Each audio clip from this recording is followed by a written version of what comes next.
Ayo. Jadi hari ini kita ada pertemuan yang luar biasa berkat waktu yang diberikan oleh Kemensos, dan sungguh luar biasa hari ini Pak Gus Menteri berkenan untuk hadir untuk membantu mencarikan jalan keluar untuk permasalahan sebenarnya sepele. Cuman akhirnya berkembang kemana-mana, karena visi misi kita adalah bagaimana jangan sampai para donatur atau orang-orang yang ingin menyumbang kehilangan rasa percayanya lagi. Karena itu berkenaan dengan visi misi daripada Kemensos juga. Kami di sini sama-sama ingin saling mengisi supaya kedepannya jangan kasusnya menjadi satu contoh yang buruk di masyarakat bahwa saya nggak mau bantu orang deh, nanti takutnya jadi kayak gini, nggak gitu. Nah, oleh karena itu terima kasih banyak waktunya untuk Menteri, untuk Bu Senjen, Bu Mira, dan Pak Taufik, Pak beserta ada Pak Yusuf Hamka juga. Saya juga kaget ketemunya di sini ya. Silakan Pak.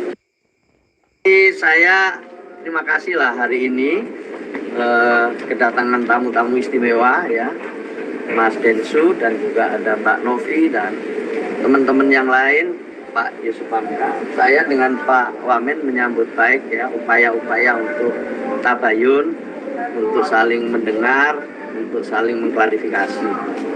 Nah, dari apa yang kita ikuti beberapa hari terakhir kaitannya dengan pengumpulan uang dan barang. Itu istilahnya begitu kalau dalam undang-undang. Dan ini menyangkut wilayah kerja Kementerian Sosial. Di mana terus terang saya lihat ini semuanya berawal dari niat baik.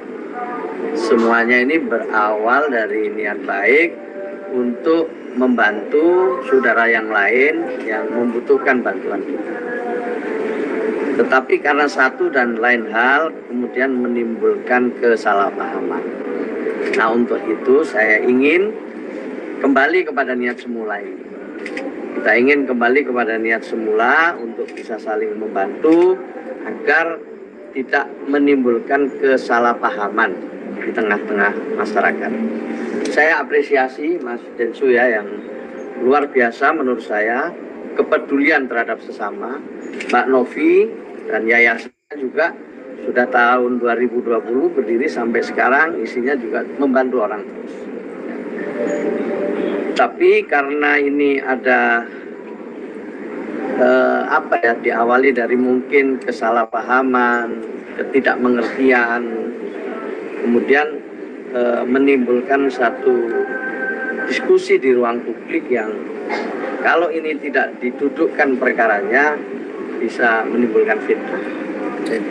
Nah, maka pertama-tama saya dengan Pak Wamen mengajak semua teman-teman termasuk Mas Agus ya, Mas Agus Salim ya, dan juga para pengacara, mari kita duduk bersama, mari kita bicara, kita cari solusi ya. Itu yang terbaik adalah mencarikan solusi. Kemudian yang kedua, saya juga ingin mengajak semua kalangan untuk memahami semua ketentuan-ketentuan yang ada. Saya menyadari bahwa belum semua ya, karena mungkin sosialisasi kami kurang, sehingga banyak juga di antara teman-teman yang terlibat di dalam pengumpulan donasi itu tidak melalui proses yang semestinya.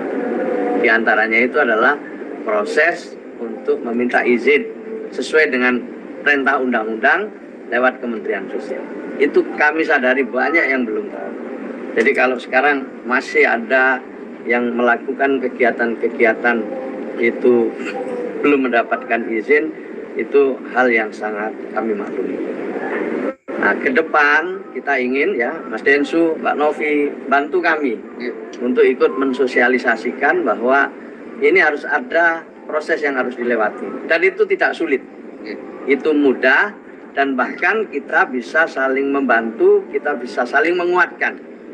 Bahkan mungkin Kementerian Sosial juga memiliki data-data yang lebih akurat tentang sesungguhnya siapa yang mereka patut untuk kita beri bantuan. Saya ingin sampaikan bahwa banyak sekali lembaga-lembaga yang mengumpulkan uang dan barang itu bekerja sama dengan kami. Tapi juga lebih banyak yang belum bekerja sama dengan kami. Saya apresiasi Mas Densu, Mbak Novi atas kejujurannya. Datang dengan kejujuran, datang dengan ketulusan. Datang dengan hal-hal yang menurut saya mulia. Karena akan membantu orang lain. Nah, kalau sekarang ada masalah-masalah yang tadi saya sampaikan menimbulkan diskusi yang mungkin jadi membuat kesalahpahaman yang makin melebar, saya ingin mengajak semua untuk duduk, ya, kita carikan solusi, dan modalnya sudah ada. Modal yang disampaikan oleh Mas Densu, Mbak Novi, dan lain-lain itu adalah modal besar untuk kita semua ke depan bisa lebih baik. Jadi kalau saya ditanya, semua bisa berkontribusi membangun kebaikan-kebaikan ke depan. Saya kira ini tambahan saya ya. Pak Menteri, mungkin ada yang tanya. Mungkin Pak Menteri nanti akan duduk bareng Agus sekalian. Dengan sekali. Yang lain gitu. Ya, kami akan ya kalau misalnya ketemu di sini boleh, saya datang ke rumahnya juga boleh. Maunya seperti apa, tapi kami ingin ketemu, kami ingin duduk, kami ingin bicara dari hati-hati. Ya. Jadi di mana saya ingin ketemu. Tabayun. Ini hal yang baik. Ya, ada lagi? Oke, pertemuan tadi berarti poin-poinnya apa aja yang disepakati oleh Pak Menteri? Ya, sebelumnya Mas Densu, Mbak Novi kan sudah ketemu sama Dirjen, sama staf-staf kita ya, membahas berbagai hal yang terkait dengan isu ini gitu. Nah, tadi ketemu saya secara langsung dan ketemu dengan Pak Wamen, kita mendalami masalah-masalahnya, kemudian kita identifikasi mana-mana yang kira-kira ini menjadi poin penting untuk islah itu, untuk mencari jalan terbaik ya, cari solusi. Ya, itu aja ya. Oke. Pak Menteri, soal maaf yang mungkin soal tuduhan mungkin Yayasan Teknopi katanya ditegur dari Pak Menteri, itu benar gak sih? Siapa? Ya. Yayasan Teknopi kan ditegur katanya seperti itu karena ya, tidak mendapatkan izin. Tepatnya ya tidak teguran lah, ini diskusi. Tepatnya memang kita akui ya bahwa sosialisasi kami mungkin yang kurang gitu ya. Saya juga baru 1 bulan lebih dengan Pak Wamen ini dilantik, kami sedang mempelajari. Dan kita harus akui jujur bahwa banyak orang yang belum tahu tentang aturan-aturan ini. Dan dalam aturan itu tentu ada pertanggungjawaban. Di samping dapat izin, nanti ada pertanggungjawaban. Uang yang sudah didapat atau barang yang sudah didapat itu dipergunakan untuk apa. Kemudian perlu diaudit baik oleh pihak yang berwenang maupun oleh masyarakat secara luas. Pak Yusuf Hamka misalnya juga ini orang dan juga salah satu figur ya yang suka memberikan bantuan. Jadi sebenarnya saya ingin menyampaikan, tentu kalau toh ada kekeliruan kita akan bisa luruskan secara bersama-sama ke depan. Ya. Jadi mari kita mulai ke depan hal-hal yang baik ini dengan tata kelola yang baik. Yang baik ini kita mulai dengan tata kelola yang baik. Dan saya senang sama Mas Densu ya, saya terus terang ya belum tahu. Saya baru tahu sekarang, ngomong apa adanya. Tapi niat kami begini-begini itu kan satu hal yang menurut saya sudah cukup bagi kita sebagai modal untuk mencari solusi. Gitu Bapak. Mungkin orang-orang seperti Tenovi, Bang Densu dan Pak Yusuf Hamka yang suka membantu orang kan mungkin banyak sekarang Pak di media sosial, melalui media sosial. Itu ada regulasi sendiri nggak sih Pak untuk membantu orang supaya tidak terjadi lagi seperti ini? Regulasinya tuh sementara ini cukup jelas ya, supaya mengajukan izin lewat Kementerian Sosial.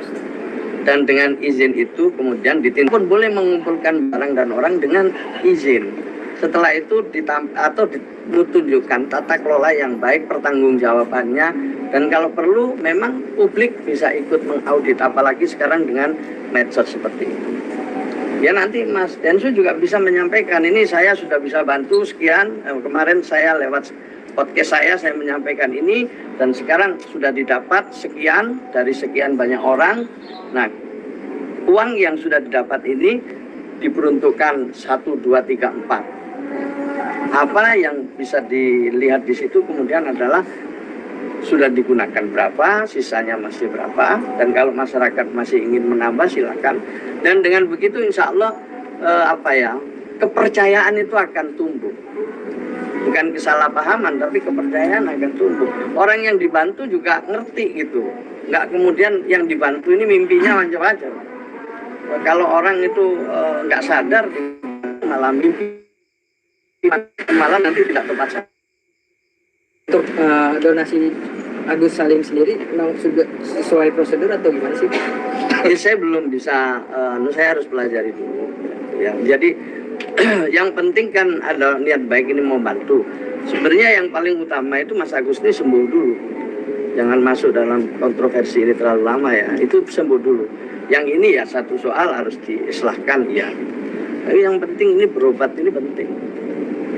Ya itu utamanya itu berobat. Kalau berobat itu ada waktunya gitu. Kalau terlambat kan juga makin tidak baik. Makin cepat makin baik kalau berobat. Pak Menteri, mungkin ini kan permasalahan udah dihitung hampir 2 bulan ya, kalau melebar kemana-mana. Apakah nantinya uang dari yayasan itu akan diambil oleh Kemensos atau seperti apa? Banyak kan yang menyarankan seperti itu. Lebih baik permasalahan ini tidak melebar kemana-mana. Ya nanti kita lihat ya. Pokoknya kita juga nggak boleh menyelesaikan dengan melanggar hukum lagi itu. Jadi menyelesaikan tanpa masalah. Prinsip kegadean lah kita gunakan di sini. Menyelesaikan masalah, ya kan? Menyelesaikan masalah tanpa masalah itu yang kita coba lah. Mari ini kan tadi semuanya niat baik. Mari kita kembali ke niat baik itu.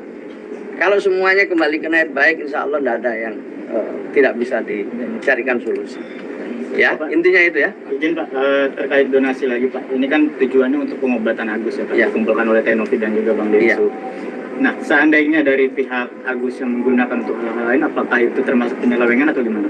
Ya, itu yang harus ditanya kepada yang donaturnya kan gitu. Yang donatur mau nggak ini digunakan untuk keperluan lain? Kalau donaturnya nggak mau ya ini bisa jadi perkara juga gitu. Karena yang donatur itu niatnya ya mau bantu untuk pengobatan kan gitu kan. Dia tahu itu kan karena untuk pengobatannya Mas Agus yang saya tahu loh ini. Karena lewat podcast itu tahunya itu. Kalau kemudian saya misalnya membantu untuk pengobatan tapi untuk dipergunakan yang lain kan ya saya bisa kecewa loh. Saya bisa kecewa. Itu. Jadi ini penting juga. Makanya saya sekali lagi tata kelola itu menjadi sangat penting. Ya cukup ya. Ya, terima kasih ya. Ada yang salah yang saya sampaikan? Luar biasa, luar biasa Pak. Keren. Ya oke ya. Makasih ya semua ya. Siap. Oke lanjut sama. Iya lanjut ya. Silakan. Main-main saya ini. Terima kasih banyak. Nggak ada yang